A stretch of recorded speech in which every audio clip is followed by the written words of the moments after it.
Hello friends, my today's topic is Poiseuille's equation. With the help of this equation, we can find out the amount of liquid which passes through a tube.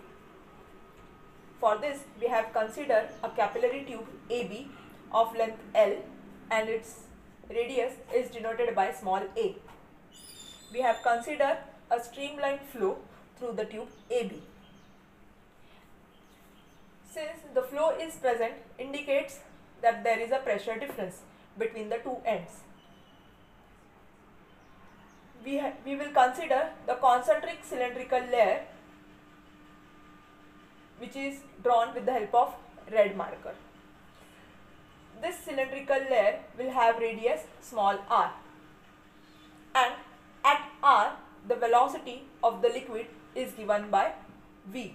At r the velocity is v, and we know that as the liquid moves away from the surface, its velocity is going to increase. So if the velocity at this point is v, then for the above flow the velocity will be less than v, and for inner side flow the velocity will be more than v because it is going towards the axis, or it is moving away from the surface. Now, since the liquid is moving from A to B, it exerts a viscous force or tangential backward force, or we can say a retarding force is acting between the two layers, and that force is nothing but viscous force. If suppose that viscous force is denoted by F1, then the value will be eta A dV by dr. What is dV by dr? dV by dr indicates the velocity gradient at r, where the velocity is given by v.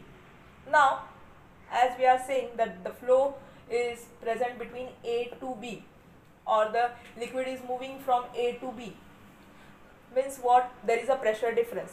So, or there is a forward force acting. Forward force acting between A and B. Due to that, the liquid is moving. Okay. Now that forward force is denoted by F2, and it will be related with pressure difference P, which is nothing but P1 minus P2. That is the pressure difference. Forward force is given by P into cross-sectional area of this tube. For the viscous force, we are dealing with the surface area. For the forward force, this is nothing but the cross-sectional area. Now, we have considered a steady streamlined flow. Means for that, our forward force has to be equal to the viscous force. But they are acting opposite to each other. Forward force will try to move the liquid to move from left to right, whereas the viscous force will try to drag that force. So our one value will be negative.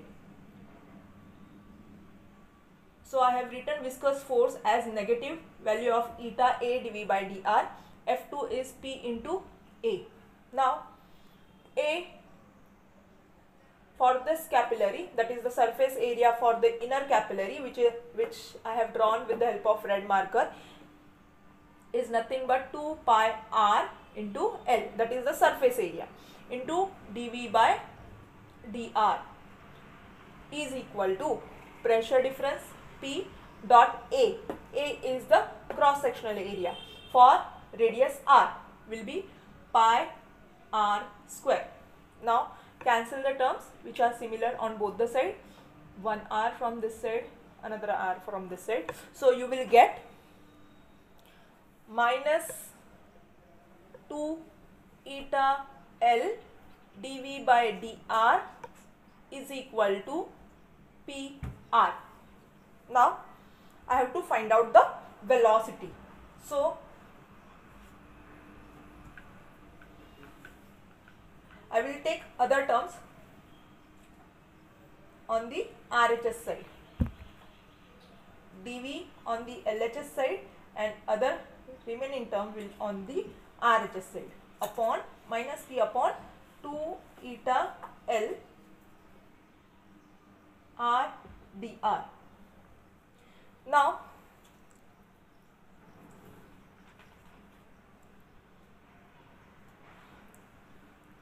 if I see this cylindrical layer having radius r, this r varies from r to a. So we will integrate this equation on the RHS side. Integration will goes from r to a. So when the radius is r, the velocity, as we have talked, the velocity will be v, and at a means towards the surface the velocity will decrease or it will be minimum, that we will consider it as 0. Okay, so now solve this. Answer will be minus, if I solve this I will get v 0 to v is equal to minus p upon 2 eta L. Integration for r will be r square upon 2. It goes from r to a. So you have to substitute the upper limit and lower limit. Upper limit minus lower limit. So the value will be 0 minus v minus p upon 2 eta L bracket a square minus r square upon 2. Now answer will be 0 minus v will be minus v. So I can remove this minus sign from both the sides.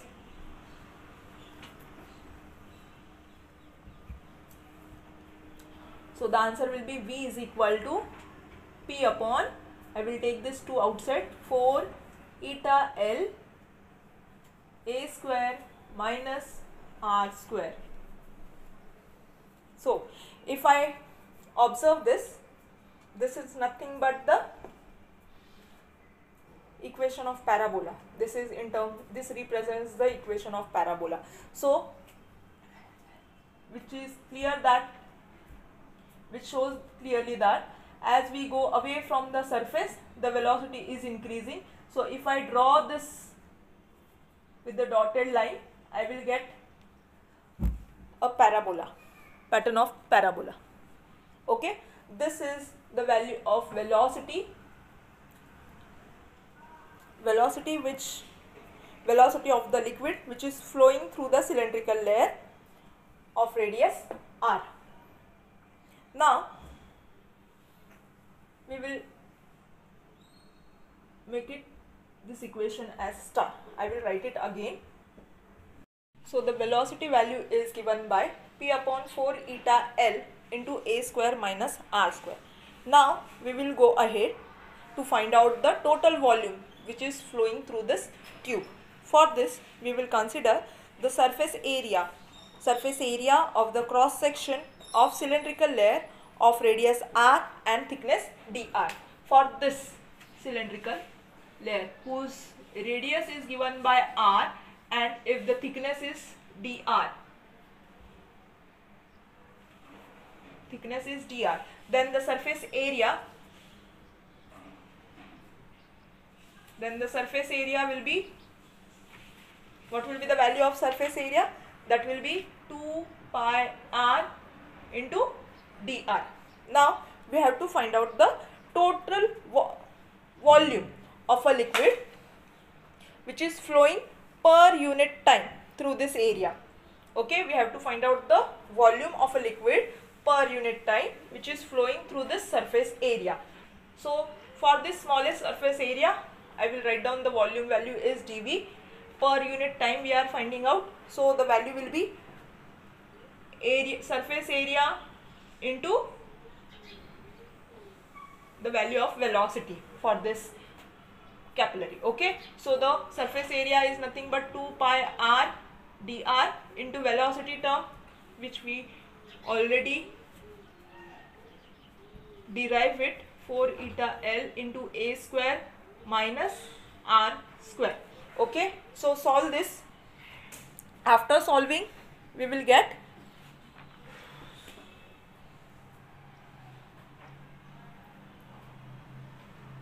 2 2s are 4.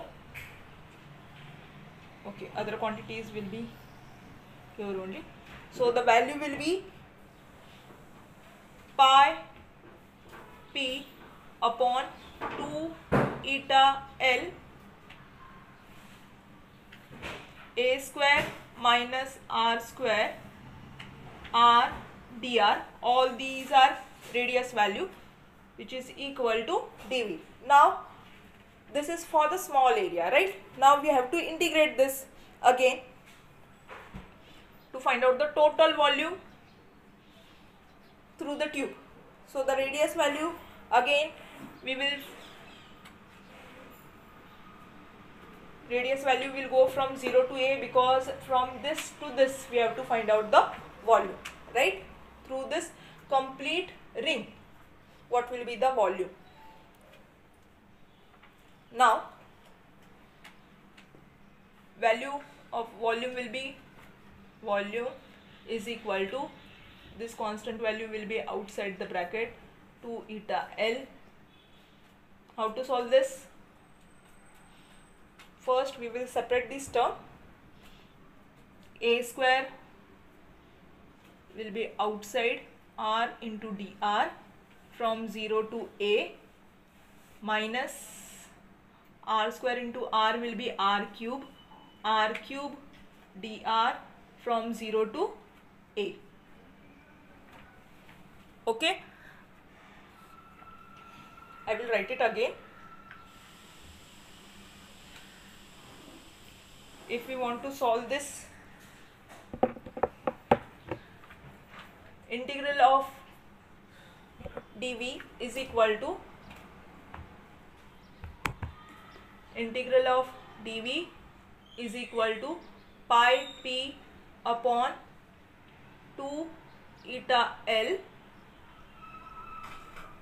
0 to a. First I will take r inside dr minus integral of r cube dr, integral varies from 0 to a. Now we will solve this. We know the integration value integration of x is always x square by 2. So using that law we can write down volume is equal to, this is volume, is equal to pi p upon 2 eta L. A will be common, a square will be outside, and the integration of r will be r square upon 2, and the value goes from 0 to a. I will use one more bracket, minus r cube will be r raised to 4 upon 4. Limit goes from 0 to a. Now